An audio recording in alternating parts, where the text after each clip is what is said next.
ഈ ഒരു മൊമെൻറ്റിനെ എങ്ങനെയാണ് ഡിസ്ക്രൈബ് ചെയ്യേണ്ടതെന്ന് പോലും എനിക്കറിയില്ല കേട്ടോ. അത്രയ്ക്ക് ഹാപ്പിനെസ്സും എക്സൈറ്റ്മെൻറ്റും ഒക്കെ നിറഞ്ഞൊരു മൊമെൻ്റായിരുന്നു അത്.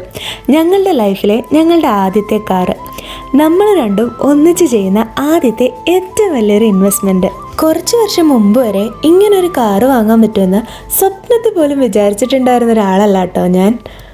ഈ കല്യാണ സമയത്തൊക്കെ ചെറുക്കനെയും പെണ്ണിനെയും കൊണ്ടുപോകാൻ വേണ്ടിയിട്ട് നമ്മൾ റെൻറ്റിന് കാർ എടുക്കാറില്ലേ, ഔഡിയും ബെൻസും BMW ഒക്കെ.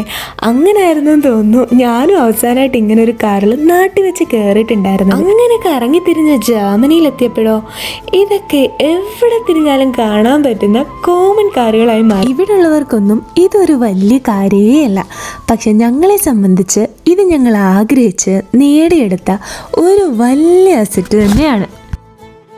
അങ്ങനെ ഗ്രോസറി പാർട്ട്ണർഷിപ്പിൽ നിന്നും ഹൗസ് റെൻറ്റ് പാർട്ട്ണർഷിപ്പിൽ നിന്നുമൊക്കെ നമ്മുടെ പാർട്ട്ണർഷിപ്പ് ഒരു പടി ഒന്ന് അപ്ഗ്രേഡ് ചെയ്തു.